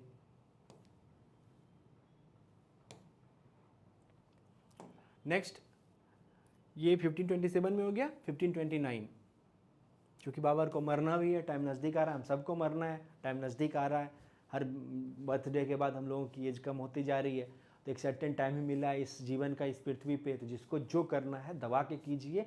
हाँ, बस ये कीजिए। देखिए, life is a stage programme, drama, life is a drama. आप एक स्टेज है जिसका नाम है अर्थ, आपको वहाँ पे भेजा गया है, आपके पास एक टाइम दिया गया है, स्टेज पे आपके लिए निर्धारित है कि इतना समय आपको दिया जाएगा। अब वो आपको एक्टिंग के लिए या तो आप चुनते हैं कि मुझे हीरो बनना है, मुझे विलेन बनना है, सपोर्टिंग एक्टर बनना है, या जो भी बनना है। तो जब तक आप परफॉर्म कर रहे हो तो परफॉर्म ऐसे कर लो कि बॉर्न टू किंग, कि आपसे बेहतर तो कोई कर ही नहीं सकता है। जब आप प्रिपरेशन कर रहे हो तो इतना अच्छा प्रिपरेशन करो कि बाद में आपको लगे कि भाई बहुत ताकत लगाए थे, कभी रिग्रेट नहीं हो इस बात का कि भाई वहाँ पे मैंने काम कम किया था इसलिए मुझे सक्सेस नहीं मिला, राइट। तो आप जो भी करो, मैं आपको पढ़ा रहा हूँ तो मैं कोशिश कर रहा हूँ कि द बेस्ट ऑफ बेस्ट, है ना, इंडिया में इस लेवल का कोई ना पढ़ा रहा हो, मैं उतनी सारी बातें आपको बता दूँ, राइट। तो आपके पास एक सर्टेन टाइम है और आपको परफॉर्म करना है, आप जाएं परफॉर्म करें, है ना, बिना इस बात की परवाह किए कि आगे क्या होगा और पीछे क्या होगा। आप खाना खा के पढ़ रहे हो कि भूखे पेट पढ़ रहे हो, उससे कुछ फ़र्क नहीं पड़ता है, फ़र्क पड़ता है कि आप कर क्या रहे हो। तो बाबर को भी मरना है। 1529 में आ गया क्या, battle of Ghaghra. Battle of Ghaghra में क्या होता है कि ये घाघरा रिवर जो है ये यूपी में है। तो यहाँ पे जो अफ़गान लोदीवाला वहाँ के लोगों को बिहार, जौनपुर, गाजीपुर इस एरिया में हुसैन शाही डायनेस्टी जो बंगाल की थी वो सपोर्ट कर रही थी, उसको प्रोटेक्ट कर रही थी, और ये लोग बॉर्डर एरिया में और आगे के एरिया में भी ट्रबल क्रिएट कर रहे थे। तो बाबर को इसको भी न्यूट्रलाइज करना ज़रूरी था और बाबर ने उसको न्यूट्रलाइज किया। बहुत बड़ी बैटल इसमें हुई नहीं थी क्योंकि कोई बड़ा ईराना संगा के बाद कोई नॉर्थ इंडिया में बड़ा था ही नहीं जिसके साथ बाबर का बहुत बड़ा लड़ाई हो। एकमात्र विजयनगर डायनेस्टी थी साउथ में, है ना, लेकिन चूंकि इतनी साउथ थी कि इस बीच में बहुत सारी छोटी छोटी डायनेस्टी थी तो बाबर कभी वहाँ तक पहुँच ही नहीं पाया। तो इस एरिया में एक बैटल ऑफ घाघरा होता है। उसके बाद 1529 हुआ, 1530 में बाबर की डेथ हो जाएगी। अब है कि 4 ईयर्स बाबर ने इंडिया में रूल किया। 4 साल में आप कुछ नहीं कर सकते हो, कोई एडमिनिस्ट्रेशन नहीं, कोई करेंसी नहीं, जो चल रहा था वही चल रहा था, कोई आर्ट एंड आर्किटेक्चर नहीं, 4 साल में क्या ही बनाओगे, राइट। एडमिनिस्ट्रेशन का फॉर्मेशन नहीं हो पाया। ये टेरिटरी गेन में भी बहुत ज़्यादा नहीं मिला, वो अपने जो पावर था, जो मुगल एम्पायर अभी इंडिया में नया नया इमर्ज हुआ था उसको एस्टेब्लिश करने में लग गया, है ना। कोई एडमिनिस्ट्रेटिव सिस्टम नहीं दिया, मिडिल क्लास नहीं दिया, जागीर से अलॉट नहीं किया, जो लोधी पीरियड में चल रहा था उसी को कंटिन्यू किया। Centrally supported Fergana known for his general called Qalandar. तो इसको बाबर को कलंदर भी कहा जाता है, कैलेंडर नहीं, कलंदर भी कहा जाता है। क्यों कहा जाता है? क्योंकि ये बहुत ज़्यादा पैसा डोनेट किया था अपने रिलेटिव्स को, अपने जानने वाले को। अब डेथ ऑफ बाबर पे आते हैं। 2 थ्योरी है। एक थ्योरी कहती है, पिछले क्लास में बताया था कि हुमायूं सीरियसली बीमार पड़ा, बाबर ने गॉड से प्रे किया कि गॉड इसको ठीक कर दो, बदले में मैं अपनी जान देने को तैयार हूँ, राइट।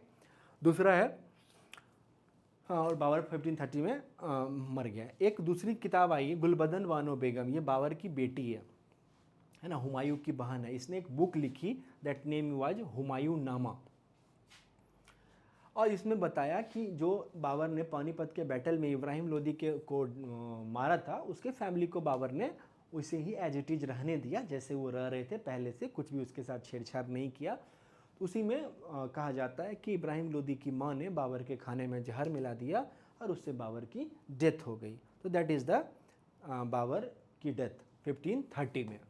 कब हुआ? 1530 में। और बाबर की इच्छा थी कि उसे काबुल में दफना दिया जाए, तो काबुल में बाबर को दफना दिया गया। कोई भी वहाँ पे वो नहीं बना हुआ है, वो मकबरा वगैरह कुछ नहीं। अब है कि बाबर ने इस पूरे सिचुएशन में क्या क्या टेरिटरी उसके पास था जब वो धरती को छोड़कर गया। तो अफ़गानिस्तान, काबुल कांधार का एरिया, पाकिस्तान का पंजाब का एरिया, क्योंकि पाकिस्तान का जो नीचे का बलूचिस्तान और सिंध का एरिया है वो टेक्निकली उतना प्रॉफिटेबल नहीं है और वो एंट्री का भी रास्ता नहीं है। अफ़गानिस्तान के रास्ते आओगे सीधे आपको पंजाब उतरना पड़ेगा। भारतीय पंजाब, हरियाणा, दिल्ली, धौलपुर राजस्थान में पड़ता है, बयाना, है ना, और ग्वालियर ये मध्य प्रदेश में, बिहार, बयाना भी राजस्थान में ही, और बिहार का एरिया सर्टेन कुछ एरिया कंट्रोल करता है। तो ये एक ठीक ठाक टेरिटरी है। आप ऐसा भी नहीं कर सकते हो कि बहुत छोटा सा एरिया है और ऐसा भी नहीं कर सकते हो कि बहुत बड़ा सा एरिया। ये मैप में आपको मैंने दिखाया था, आप एक बार फिर से देख लो इसे। ये एरिया जो है ये बाबर के पास है, दैट इज काबुल, कांधार, पेशावर, लाहौर, मुल्तान, दिल्ली, आगरा, जौनपुर, और आप यहाँ पे देखोगे थोड़ा सा एरिया निकल के बिहार की ओर चला गया। आप इधर की तरफ आते हो तो नीचे में विजयनगर डायनेस्टी है, विजयनगर के बाद बहमनी थी, तो बहमनी के डिक्लाइन पे 5 अलग अलग डायनेस्टी इमर्ज होती है। गुजरात पे अलग डायनेस्टी रूल कर रही है, राजस्थान पे कई अलग अलग, एक मेजोरिटी में मेवाड़ है, मालवा का एरिया है उसमें अलग डायनेस्टी है, उड़ीसा में गजपति डायनेस्टी रूल कर रही है, बंगाल और वो जो झारखंड का एरिया है उस पर एक अलग डायनेस्टी का रूल है, छोटा सा ही है ना। फिर असम और बांग्लादेश में अलग अलग कहानी चल रही है, राइट। तो ये टेरिटरी बाबर के पास थी जब उसकी डेथ हुई। तो ठीक ठाक एरिया था, ना कम ना ज़्यादा, अच्छा था। अब इसमें आप जो इसके भी सक्सेसर होंगे ये डिपेंड करेगा कि आप इसमें क्या अटैच कर पाते हो या जो है उसको भी आप लूज करने वाले हो, right. The next is Humayun, the successor of Babur. 1530 से 1540 और फिर बीच में ब्रेक आएगा शेरशाह सूरी वाली कहानी और 1555 से 1556 हुमायूं के बारे में एक डिटेल बताया गया है कि ये आदमी जो है इसको ये बिल्कुल Humayun is a common man, ये गलतियां करेगा, गलतियां करके सीखेगा, उसमें फिर सुधार करेगा और फिर से गलतियां करेगा, right, that is the Humayun. तो पहला आता है 1530 से 1540, फिर 15 साल का गैप है, 15 ईयर्स का गैप है, 1550 में फिर वो रूल करता है, किंग बनता है वापस से इंडिया का, 8 महीने ही रूलर रह पाता है, उसके बाद उसकी डेथ हो जाती है। दिल्ली में एक लाइब्रेरी थी जिसको बनवाया गया था, दैट इज़ कॉल्ड दीन पनाह, उस लाइब्रेरी की सीढ़ी से गिरकर इसकी डेथ हो जाती है। तो हिस्टोरियंस ने कहा था कि ये बंदा गिरते पड़ते ही रूलर बना और गिरते पड़ते ही ये निपट गया। तो that is the Humayun, successor of किसका, सक्सेसर ऑफ बाबर का, है ना, तुर्किश है, पर्सियन, अरेबिक, राइट। तो बाबर भी खुद पढ़ा लिखा था, उसने हुमायूं को भी भरदम पढ़वाया लिखवाया था। तो ये तुर्किश जानता है, पर्सियन लैंग्वेज आता है, पर्सियन जो ईरान में बोली जाती है, और अरबिक लैंग्वेज जानता है जो अरब के एरिया में बोली जाती है, जिसमें कुरान वगैरह लिखा गया है, राइट। इसलिए ईरान वाला जो मैटर इंडिया में वर्ल्ड वाइड कॉन्फ्लिक्ट हो रहा है, ईरान हमारे ठीक पड़ोस में है, तो हमारा इंटरफेरेंस होना चाहिए, लेकिन हम इकोनॉमिकली इतने स्ट्रांग हैं नहीं कि हम अमेरिका और तमाम लोगों को कंट्रोल, और ईरान भी इस्लामिक स्टेट है, वो इस्लाम के नाम पे हमारे नेबरिंग कंट्री जो है पाकिस्तान उसको काफ़ी सपोर्ट करता है, तो हम लोगों के पास कोई ऑप्शन नहीं बचता। तो ये सिचुएशन ऐसा है कि हम लोग ईरान से लड़ के भी नहीं रह सकते हैं और दोस्ती करके भी नहीं रह सकते हैं, एक कीप डिस्टेंस वाला मामला चलेगा। तो ये पर्सियन, टर्किश और अरबिक लैंग्वेज जानता है, एस्ट्रोलॉजी का ये नॉलेज रखता है और एस्ट्रोनॉमी, है ना, ये काफ़ी पढ़ा लिखा बंदा था। तो एस्ट्रोलॉजी और एस्ट्रोनॉमी, और हिस्ट्री में ये देखने को मिला है कि जो जितना पढ़ा लिखा रूलर है ना, जो जितना वेल एजुकेटेड रूलर है वो अच्छा रूलर तो नहीं हुआ है, क्योंकि एजुकेशन जो है ना, ठीक है ये सारी बातें सही है कि आपको विनम्र बनाती है और आपको हम्बल बनाती है ये वो, लेकिन इसके साथ एक समस्या है कि वो आपके जो सोचने का एरिया है वो काफ़ी स्प्रेड कर देती है और बहुत डिसीजन लेने के लिए बहुत नैरो होना पड़ता है। लाइफ में आपको सक्सेस के लिए बहुत पिन पॉइंट प्रेशर डालना पड़ेगा, आप ये भी पढ़ लो, वो भी कर लो, वो भी कर लो, ऐसा नहीं होता है, राइट। आपको एक छोटा सा पिन पॉइंट प्रेशर कि हमको यही करना है और इसी साल करना है और अभी करना है, जब आप इस तरह का प्रेशर मेंटेन करते हो तो सक्सेस मिल जाता है, वो आसान हो जाता है। तो ये है। अब यहाँ क्या हुआ कि जब बाबर की डेथ हुई, तो बाबर की डेथ के बाद बाबर ने हुमायूं से प्रॉमिस लिया, क्या प्रॉमिस लिया, कि तुम अपने भाइयों के साथ मिलजुल के रहोगे और ये जो टेरिटरी है इसको सब आपस में बांट के एंजॉय करोगे, रूल करोगे, किंग तुम ही होगे, वली अहद, इसको किंग को कहते हैं, क्राउन प्रिंस को कहते हैं, किंग हुमायूं ही होगा, लेकिन सारे भाइयों का ख्याल रखना। कौन कौन भाई हैं, कामरान मिर्ज़ा, असगरी मिर्ज़ा और हिंदाल मिर्ज़ा, है ना। ये तो 8 साल का है, 8 ईयर्स का है जब बाबर की डेथ होती है। और बाबर की बहुत लंबे समय में, बहुत बड़ी उम्र में डेथ हुई भी नहीं थी, 47-50 के अराउंड में होगा और उसकी डेथ हो गई थी। तो सबसे बड़ा बेटा हुमायूं है, सबसे छोटा बेटा हिंदाल है। अब प्रॉब्लम क्या हुआ कि बाबर की डेथ हुई तो स्टेबिलिटी का इशू आ गया, राणा सांगा का फैमिली कंटिन्यू है ना, अफगान प्रॉब्लम कंटिन्यू है, शेरशाह सूरी जो है भविष्य में इन फ्यूचर में हुमायूं को चैलेंज कर ही देगा। ये हुमायूं जी की तस्वीर रही जो इंटरनेट पर अवेलेबल है।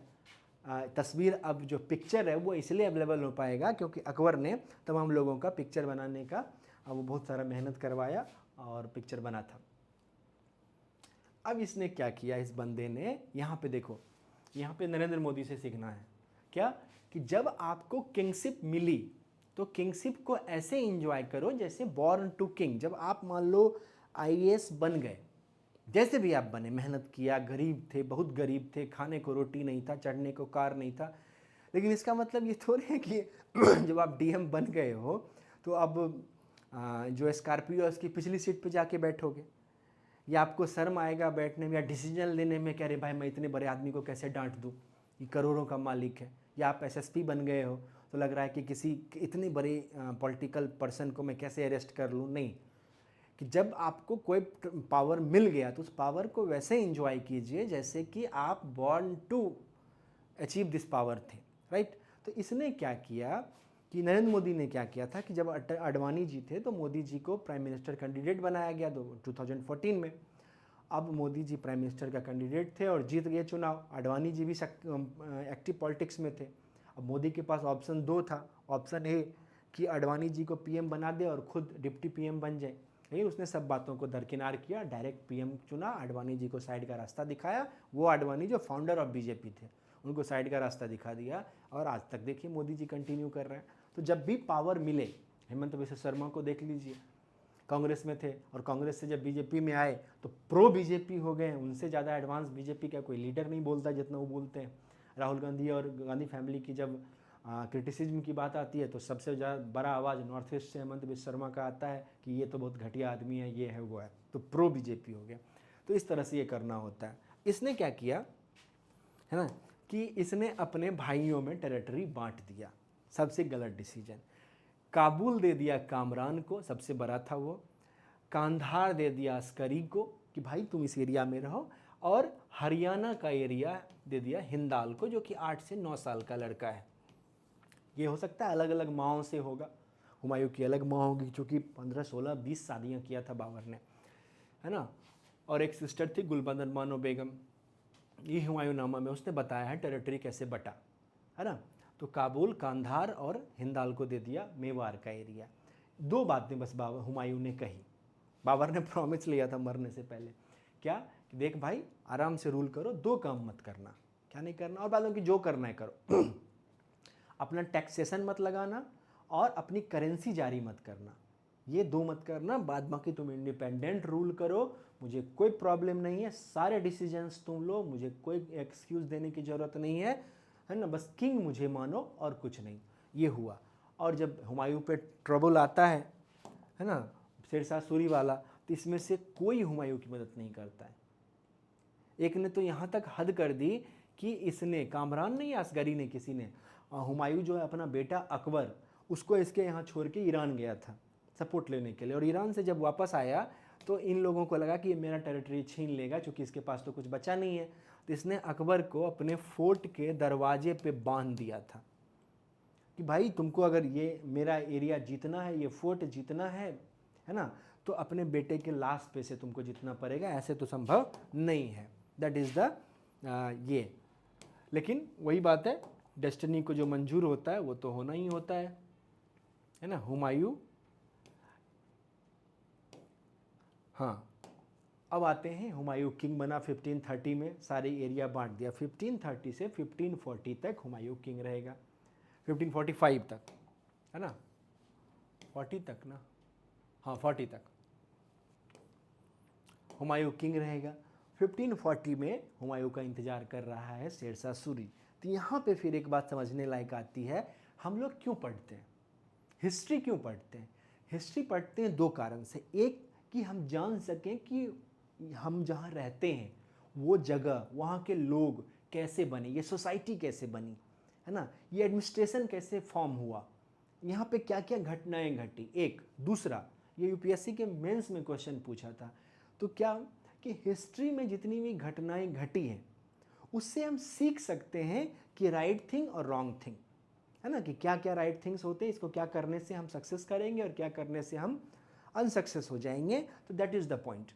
तो राइट थिंग क्या, रॉन्ग थिंग क्या, इसके बारे में हिस्ट्री हमें सिखाता है कि भाई जो बाबर ने किया वो राइट थिंग था, जो हुमायूं कर रहा है वो रॉन्ग थिंग कर रहा है। क्या है कि 1530 में रूलर बनता है, 1540 में शेरशाह चैलेंज कर देता है। लेकिन बाबर को, ये हुमायूं को ये बात समझनी चाहिए कि जो ट्रबल है वो कब आएगा किसी को बोल के नहीं आता है। तो आप अपने गुड टाइम्स में अपने बैड टाइम्स की तैयारी करें कि अगर कोई ऐसा दिक्कत आता है, जितने बड़े आप आदमी, पॉलिटिशियन है तो पॉलिटिशियन लेवल का तैयारी करें, है ना, कि अपने अच्छे समय में उसका सही यूटिलाइज करें।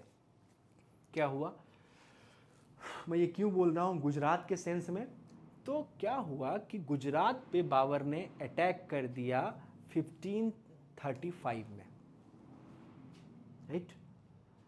अब ये क्यों अटैक किया, कैसे अटैक किया, इसको समझते हैं। देखो, वो राणा सांगा वाली कहानी याद है, ये रहा आपका गुजरात का एरिया, राइट। ये मालवा है, इसको तो टेक ओवर कर ही लिया, ये आगरा दिल्ली है।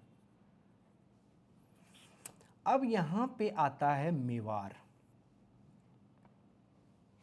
राइट।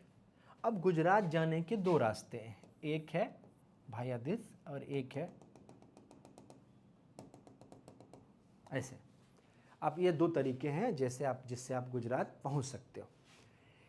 यहाँ पे क्या हुआ कि गुजरात का जो रूलर है उसने जो राणा सांगा की डेथ हो गई थी, तो राणा सांगा की डेथ के बाद उसकी जो विडो थी रानी कर्णवती, वो यहाँ रह रही है और उसका जो है छोटा सा बच्चा है वो रूल कर रहा है। तो गुजरात के रूलर को लगा कि मेवाड़ को टेक ओवर कर लेते हैं, चित्तौड़ का जो फोर्ट है, चित्तौड़ का फोर्ट बहुत इंपॉर्टेंट हो जाता है, तो चित्तौड़ को हम लोग कंट्रोल कर लेंगे। तो इसने अपनी आर्मी भेज दी, राइट, इस एरिया पर कंट्रोल करने के लिए। तो कहते हैं कि रानी कर्णवती ने हुमायूं को लेटर लिखा और बोला कि भाई हैं आप मेरी मदद करें, राइट। तो हुमायूं ने मुगल आर्मी को परमिशन दिया कि तुम जाओ रानी की मदद करने। गलती नंबर 1 है ना, क्या?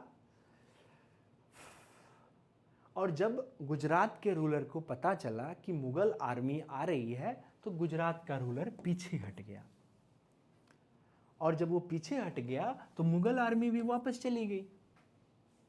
यहाँ पे प्रॉब्लम है। हिस्टोरियंस कहते हैं कि ऐसा नहीं होता है। जब आपको पता चल गया चित्तौड़ की कमजोरी, और इसका खामियाजा अकबर को भुगतना पड़ेगा, जब आपको पता चल गया कि चित्तौड़ अभी बहुत कमज़ोर है तो आपको चित्तौड़ टेक ओवर कर लेना चाहिए था। ये क्या आप रिलेशनशिप और उसमें उलझ गए? तो ये इसने नहीं किया। गुजरात पे इसने अटैक किया आफ्टर ये जो मैंने आपको कहानी सुनाई ये 1535 से पहले की है। तो गुजरात पे इसने अटैक किया 1535 में। गुजरात पे अटैक किया, कोई प्रॉब्लम नहीं है।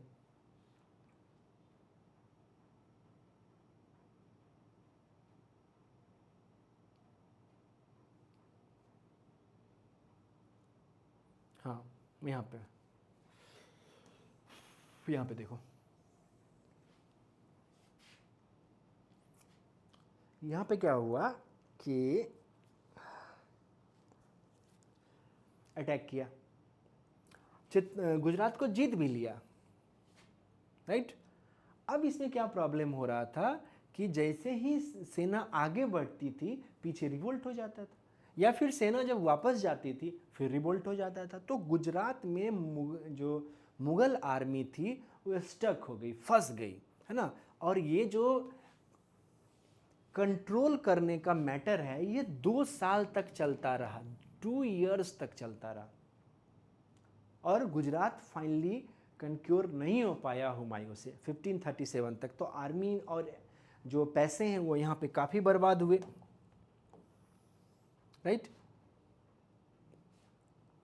अब यहाँ पे 1537 तक आर्मी और यहाँ उलझी हुई है, और यहाँ पे शेरशाह सूरी का राइज हो गया। जौनपुर, बिहार, बंगाल के एरिया में अफगानों का ठीक ठाक प्रभाव था, और यहाँ पे शेरशाह सूरी जो है इमर्ज कर जाता है कहाँ? Eastern UP, Bihar, Bengal, Jharkhand, right. यहाँ पे इसका इमरजेंस होता है और यहाँ से टैक्स रेवेन्यू आना बंद हो जाता है। अब आप तैयारी करो अगले बैटल के लिए, यहाँ पे फंस जाएगी कहानी। 1535 से 37 तक गुजरात में फंसा रहा आर्मी, वहाँ कंट्रोल नहीं हो पाया, रेवेन्यू भी नहीं आया, कुछ नहीं, वहाँ रिवोल्ट चलता ही रह गया। और 1538 में बैटल ऑफ चुनार हो गया। क्यों? क्योंकि इसको पता चला कि ईस्टर्न यूपी, बिहार, बंगाल में रिवोल्ट हो गया है, वहाँ पे शेरशाह सूरी नाम का कोई बंदा है जो टैक्स नहीं देने दे रहा है। ये आर्मी लेके चल दिया बंगाल की तरफ। तो बैटल ऑफ चुनार होता है, battle of Chunar, battle of Bengal. तो चुनार आता है यूपी बिहार के बॉर्डर पे, आर्मी चली। तो यहाँ पे ये कहते हैं कि जानबूझ के शेरशाह सूरी ने ऐसा किया कि यहाँ हुमायूं से भिड़ा और ऐसा दिखाया कि मैं हार गया और भाग गया, राइट। चूंकि उस शेरशाह को पता है कि ये अफगान है ना। अफगानों में एक लोधी था जो किंग बन गया, रेस्ट अफगान जो है बचे हुए वो आर्मी मैन थे और तमाम एडमिनिस्ट्रेशन में थे, तो सारा इकट्ठा हो चुके हैं इधर शेरशाह के कंट्रोल में, राइट। और ये भाग गया, अब भाग के चला गया बंगाल। फिर यहाँ पे बंगाल में आर्मी पहुँच गई। अब बंगाल में आर्मी पहुँची तो कैसे पहुँची? ईस्टर्न यूपी होते हुए, बिहार होते हुए, झारखंड होते हुए आर्मी पहुंचती है बंगाल। तो अब जब आप आगे बढ़ रहे हो तो पीछे के एरिया पर अपना ग्रिप बनाते हुए आगे जाओगे ना, कि आगे बढ़ते चले जाओ। कहीं इसको कोई वो ही नहीं मिला, रेसिस्टेंस ही नहीं मिला, ये आगे बढ़ता चला गया। और यही स्ट्रैटेजी थी कि इसके सप्लाई लाइन को काट देना है। आर्मी जब आगे बढ़ती चली गई तो शेरशाह ने इसके सप्लाई चेन को काट दिया। दिल्ली से जो इसका कनेक्शन था, जो इसी रूट से हो सकता था, तो उसको कट दिया, काट दिया, राइट। क्या रसद जो है, फूड और आर्टिलरी, आर्मी को और सपोर्ट, वो सारा मनी, ये मिलना इसको बंद हो गया। अब आर्मी फंस गई, स्टक इन बंगाल। और शेरशाह सूरी ने क्या किया कि बंगाल में लोगों को कह दिया कि जिस एरिया में आर्मी गई थी वहाँ इसको रसद की आपूर्ति, खाने की फूड नहीं मिलेगा। घोड़ों के लिए और अन्य जानवरों के लिए जितने भी फसलें थी उसको जला दी गई, क्रॉप्स को जला दिया गया। तो अब ये पूरा फंस गया हुमायूं। अब यहाँ पे Humayun got an easy victory, आगे बढ़ता जाएगा और बंगाल पहुँच गया। बंगाल में अब बड़ी आर्मी लेके चल रहा है, 25, 30, 40 हज़ार लोगों की आर्मी है। बंगाल का नाम, गौर जो उसकी राजधानी थी उसका नाम बदलकर इसने जनतावाद कर दिया। और उसके बाद क्या हुआ, हाँ, कह रहा है कि Humayun wasted time of Chunar, Mughal army should have directly move to, यही मैं आपको बता रहा था, Mughal army directly move to UP, UP से बिहार, बिहार से झारखंड, झारखंड से बंगाल। और चुनार के बाद इसको कोई रेसिस्टेंस नहीं मिला, ये आगे बढ़ता चला गया और पहुंच गया बंगाल। और वहाँ पे फिर कहानी हो गई। सबसे पहले सप्लाई लाइन के सप्लाई चेन को शेरशाह ने काट दिया कि वहाँ से कोई सपोर्ट ही नहीं आ पाए दिल्ली आगरा से, और घेर लिया इसको वापसी में, कहाँ पे, चौसा में। अब जब आर्मी स्टक कर गई, आर्मी स्टक हो गई, तो वहाँ से निकलने के लिए हुमायूं जल्दी में था, तो जल्दी से फिर वापस जाने लगा। जाते वक्त में 2 बैटल हुआ, आते वक्त में, और जो सप्लाई कट हो चुकी है, तो यहाँ पे बैटल ऑफ चौसा होता है। ये भी यूपी बिहार बॉर्डर पर आता है 26 जून 1539 को, राइट। अब यहाँ पे कर्मनासा नदी है, उसके बगल में बक्सर में, है ना, ये बॉर्डर एरिया है। यहाँ भी शेरशाह हार जाता है, हुमायूं डिफीटेड बाय शेर खान, है ना। और यहाँ से फिर आगे बढ़ता है शेर खान और एक बार फिर इसे घेर लेता है। और आर्मी अभी तक दिल्ली नहीं पहुँच पाई है। बैटल ऑफ कन्नौज में इधर कंट्रोल भी नहीं हुआ, ना बिहार पे हुआ, ना झारखंड पे हुआ, ना बंगाल पे हुआ। आर्मी गई, आर्मी वापस आई और कुछ भी नहीं हुआ, राइट। फाइनली कंट्रोल नहीं हुआ कि आप वहाँ फाइनली एडमिनिस्ट्रेशन दे सको, आर्मी बैठा सको और रिवेलियंस को दबा दो, ऐसा नहीं हो पाया। और हुमायूं को फाइनली डिफीट कर दिया बैटल ऑफ कन्नौज में, या बैटल ऑफ बिलग्रामी में, एक जगह का नाम है। अब यहाँ पे जो मुग़ल आर्मी थी वो कम्प्लीटली हार गई और हुमायूं को ऑप्शन दिया गया कि आप निकलो। ये मिड यूपी में पड़ता है कन्नौज, एकदम बीच यूपी में, लखनऊ से पहले, है ना। तो यहाँ पे हुमायूं को ऑफ़र दिया गया कि आप निकलो यहाँ से, हम लोग बैटल हार चुके हैं, अब या तो आप मारे जाओगे या जिंदा रहना है, तो निकलो। और यहाँ से हुमायूं निकल कर राजस्थान की तरफ चला जाता है, जहाँ राजपूती राजे इसको काफ़ी संरक्षण देते हैं, प्रोटेक्शन देते हैं, रखते हैं, है ना। तो हुमायूं अब फंस गया, हुमायूं के पास कुछ नहीं रहा, कुछ सेलेक्टिव आर्मी को लेके हुमायूं वहाँ से निकल जाता है और दिल्ली आगरा की सत्ता पर, पावर पर शेरशाह सूरी का टेक ओवर हो जाता है और सूर डायनेस्टी एस्टेब्लिश्ड हो जाती है। हुमायूं का फर्स्ट फेज का रोल यहीं तक रहता है। 15 ईयर्स का इंटरप्शन हो जाता है, 1540 से लेके 1555 तक। मुगल के हाथों से यूपी, बिहार, बंगाल, दिल्ली, ईस्टर्न राजस्थान, हरियाणा निकल जाता है। वेस्टर्न वाला सेक्शन जो है, यानी कि पंजाब और जो अफ़गानिस्तान का कांधार और काबुल है, वो रहता है, लेकिन वो हुमायूं के भाइयों के पास था, वो उस तरह से सपोर्ट करते नहीं हैं। 15 साल तक हुमायूं बाहर रहता है, ब्रदर्स से कोई सपोर्ट नहीं मिलता है ना। कामरान ने कहा था, I feeled I had lost India. तो ये हुमायूं के साथ समस्या आ गई। 1545 में, नहीं 1555 में, 15 सालों के बाद, है ना। शेरशाह सूरी के साथ प्रॉब्लम क्या हुआ कि शेरशाह अपना टेरिटोरियल गेन करना चाह रहा था जब दिल्ली आगरा को टेक ओवर कर लिया। तो कालिंझर है यूपी में, खजुराहो, कालिंझर, महोबा का एरिया है, वहाँ पे शेरशाह अटैक करता है। तो कालिंझर फोर्ट पे आर्टिलरी से शेरशाह अटैक कर रहा था। अब उस फोर्ट में क्या प्रॉब्लम था, या पता नहीं, शायद डेस्टिनी को क्या मंजूर था। अगर शेरशाह जिंदा रहता तब तो हुमायूं का कहानी ही निपट चुका था, मुगल वहीं निपट गए, बात खत्म। तो हुआ क्या कि आर्टिलरी से गोले दागे गए, तोप के गोले दागे गए और वो फोर्ट के किले के वाल से टकरा कर न्यूटन का थर्ड लॉ लग गया। अब शेर शाह यहाँ खड़ा था, आर्टिलरी चल रही थी, तो आर्टिलरी जहाँ से फायर की जा रही है तो वहाँ बचे हुए उसके गोले रखे जाएंगे। तो न्यूटन थर्ड लॉ लगा, वो जहाँ से चला था टक्कर मार के वहीं वापस आके वो फट गया तो सारे वो उसके ब्लास्ट कर गए। तो शेरशाह 90% तक जल गया था। आगे 15-20 दिन उसे बचाने का या 3 महीने बचाने का बहुत प्रयास किया गया, लेकिन वो बचा नहीं, मर गया। That is the Shershah Suri. Sur dynasty में एकमात्र रूलर आया, उसके बाद कोई रूलर वैसा दमदार था नहीं। जो आया वो कोई मतलब एकदम नॉनसेंस था, है ना। तो उसको ये अपॉर्चुनिटी मिली हुमायूं को, ईरान से हुमायूं मदद लेके आ चुका था, बैरम खान ने इसका सपोर्ट किया, है ना। तो ये पे हाँ, आदिल शाह सूर था। तो आदिल शाह सूर जो है वहाँ पे सूर डायनेस्टी का वो अच्छा रूलर नहीं माना गया, है ना, वीक रूलर था। और स्किल डांसिंग एंड सिंगिंग में इसका बहुत ज़्यादा अटैचमेंट था, लैकिंग ऑफ पॉलिटिकल सीरियसनेस। और हुमायूं ने 2 बैटल ऑफ सरहिंदी का युद्ध हुआ, जिसमें कि उसकी सेना को, है ना, हरा दिया। इसकी सेना का लीडरशिप कौन कर रहा है, तो यहाँ से इमरजेंस होगा हेमचंद्र विक्रमादित्य हेमू बक्कल का, राइट। ये हिंदू है, मारवाड़ी है और हरियाणा का है। तो 2 बैटल होते हैं, एक है बैटल ऑफ सरहिंदी का है और एक और बैटल होगा। इस दोनों बैटल में बैरम खां, ये हुमायूं का जो इधर 15 साल का पीरियड रहा, ये काफ़ी कॉन्फ्लिक्ट रहा। इसी में हुमायूं को बेटा भी होता है। 1542 में हुमायूं को एक सन होता है, that is name was Badruddin, जो बाद में अकबर के नाम से जाना गया। अकबर मतलब होता है शैडो ऑफ गॉड, है ना, मतलब नहीं, ग्रेट, अकबर मीन्स होता है ग्रेट, अकबर को कहा गया शैडो ऑफ गॉड, राइट। तो ये है कि सरहिंदी का युद्ध हुआ, है ना। मच्छीवाड़ा और सरहिंदी 2 बैटल हुए थे, हाँ याद आ गया। मच्छीवाड़ा और सरहिंदी का 2 बैटल हुआ, जिसमें अकबर ये हुमायूं बैरम खां की मदद से अब हुमायूं का क्या है कि राजस्थान गया, राजस्थान से अपने भाइयों से मदद मांगा, भाइयों ने मदद नहीं किया, तो यहाँ से वो चला गया बैरम खां के सपोर्ट से ईरान।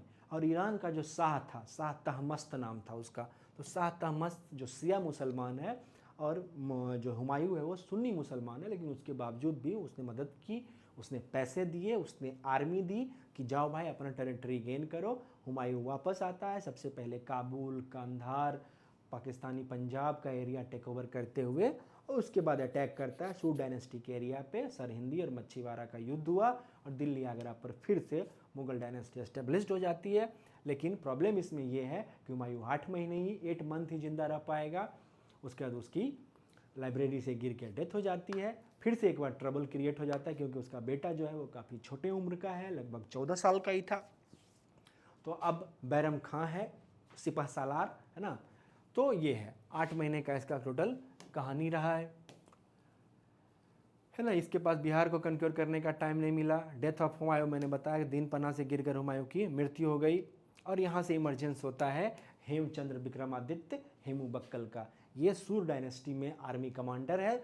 सूर डायनेस्टी को सप्रेस करके हुमायूं टैकल करता है, लेकिन आर्मी थी, आर्मी को इकट्ठा किया और अकबर को चैलेंज कर दिया गया। अब है कि अकबर, जब हुमायूं की डेथ होती है तो अकबर को उस समय तक थोड़ा थोड़ा एडमिनिस्ट्रेटिव क्या कहते हैं, एक्सपीरियंस के लिए हुमायूं ने इसे गवर्नर बना रखा था। ये कलानौर पंजाब में था अकबर। यहीं पे कह दिया गया कि अगला जो किंग है वो अकबर हो, क्योंकि किंग जब मरा है तो तुरंत आपको दूसरे किंग का अनाउंसमेंट करना पड़ेगा, नहीं तो आपको चैलेंज मिल जाएगा, है ना। बैरम खान जो है अकबर को नया किंग घोषित कर देता है और बैरम खान के कंट्रोल में है सारी कहानी शुरू हो जाती है। यहाँ पे फिर से एक बार एक बैटल होगा, बैटल ऑफ पानीपत, सेकेंड वाला, 1556 वाला, हेमू बक्कल और अकबर के बीच में, यानी कि बैरम खान के बीच में। और ये बैटल बहुत इंटरेस्टिंग होता है, तब जाके अकबर पावर में आता है, एस्टेब्लिश्ड होता है। इधर 15 साल का जो टेन्योर रहा शेरशाह सूरी का, वो भी जानने लायक है। शेरशाह सूरी को 2-3 चीज़ों के लिए जाना जाता है। एक, लैंड रेवेन्यू में कुछ रिफॉर्म किए, एक ग्रैंड ट्रंक रोड बनवाए थे, और टेरिटोरियल गेन जो किया वो उसके बारे में। बेसिकली ये मूल रूप से सासाराम में जो इनके फादर थे वो जागीरदार थे, वहाँ से इनका इमरजेंस होता है। तो शेरशाह सूरी 1486 से 1545 तक, है ना। इसका कैपिटल कहाँ, सासाराम बना रखा था। अभी भी शेरशाह का जो टॉम है, मकबरा है, वो सासाराम में बना हुआ है, बहुत अच्छा इंटरेस्टिंग बना हुआ है। He introduce the rupee of currency, है ना, रुपया जो आज यूज होता है वो शेरशाह सूरी ने इंट्रोड्यूस किया था, है ना। ये ट्रेडिशनल मुसलमान था लेकिन टॉलरेंट भी था, ऐसा नहीं था कि नहीं। इसने बहुत सारा हिंदू एम्प्लॉय भी रखे थे। आर्टिफिशियल कंट्रीब्यूशन में क्या हुआ कि एक पुराना किला दिल्ली में ये है, आज भी बनाया था, and A build a mosque, और अपना ये मकबरा बनाता है सासाराम में, वो आर्किटेक्चर में इसका देखने लायक है। इसके अलावा क्या है कि इसी के पीरियड में मलिक मोहम्मद जायसी ने पद्मावत लिखा था। पद्मावत जहाँ आपने मूवी में देखा होगा, पद्मावती मूवी आई थी, तो मलिक मोहम्मद जायसी ने पद्मावत लिखा, जिसमें बताया गया रानी पद्मावती और राजा रतन सिंह के प्रेम कहानी के बारे में, और अलाउद्दीन खिलजी उस बीच में कैसे इंटरफेयर करता है, इन तमाम चीज़ों को पद्मावत में बताया गया था। इसके अलावा शेरशाह सूरी ने दीवान आरिज, दीवान विजारत, दीवान इंसात, दीवान रिसालत, ये 3-4 नए डेवलपमेंट किए एडमिनिस्ट्रेशन में, क्योंकि ये दिल्ली सल्तनत वाला एडमिनिस्ट्रेशन ये लोग अभी तक कंटिन्यू फॉलो कर रहा है। और क्या है कि इसने अपने जो टेरिटरी था उसको 7 सरकार में बांट रखा था। इधर से मैं आ जाता हूँ। Shershah empire was divided into 7 सरकार, 47 लिखा हुआ, अच्छा 47 में ही चलो। इसका जो चीफ होगा सरकार का वो सिकदार होगा, ये सब तो पढ़ा ही था। चीफ ऑफ मुंसिफ होगा, ये दिल्ली एडमिनिस्ट्रेशन वाली ही पूरी कहानी कंटिन्यू करेगा। इसके अलावा किससे सरकार में और भी क्या है, अमीन होगा, सिकदार होगा, कारकुन होगा और फौजदार होगा, है ना। ये एडमिनिस्ट्रेटिव चेंज हुआ। The land revenue system under Shershah administration, land revenue carefully land were classified into class good, middle and bad, है ना। इसने क्या किया कि लैंड रेवेन्यू के लिए 3 सिस्टम आया, अच्छी भूमि, मिडिल और फिर बैड वाली भूमि, और इसमें पट्टा और काबिलियत। लैंड रेवेन्यू में इसने ये किया कि based on the system of पट्टा और काबिलियत के बेस पर रेवेन्यू डिसाइड करना शुरू कर दिया, दैट इज शेरशाह सूरी। इसने एक और करेंसी को वो किया, डिप्लॉय किया, दैट इज दाम। इसके अलावा इसने ग्रैंड ट्रंक रोड बनाया, कहाँ से, चिटगांव से लेके अफगानिस्तान के काबुल तक, that is called grand trunk road. और इसने जगह जगह पर सराय बनाया। सराय मतलब एडमिनिस्ट्रेटिव, जो डाक जाता है या कोई एडमिनिस्ट्रेटिव लोग जाते हैं रुकने के लिए जगह, होल्ड करने के लिए जगह। कुछ मिलिट्री रिफॉर्म्स के दे इफेक्टिवली रिकॉग्नाइज द, वही अलाउद्दीन खिलजी वाली कहानी कि दाग चेहरा, होलिया, तजकीरा, ये सारा चीज़ ये मेंटेन करवाता है ना। ये सारी चीज़ें ये करता है। तो शेरशाह के हिस्से में इतनी कहानी आती है। उसके बाद जो इसका अगला किंग था वो उतना इंपॉर्टेंट नहीं था। सूट डायनेस्टी में टेरिटरी गेन भी शेरशाह ने थोड़ा बहुत ही किया, उसके बाद तो तुरंत तो इसकी डेथ ही हो जाती है। 1540 में ये किंग बनता है, 1545 में ये मर जाता है, राइट। तो ये पूरी कहानी है। या हाँ यही था ना, कब इसकी डेथ होती है, हाँ 45 में। उसके बाद आदिल शाह सूर आता है, और फिर सूट डायनेस्टी में कोई खास कहानी नहीं है, ठीक है। तो आगे हम देखते हैं अकबर को।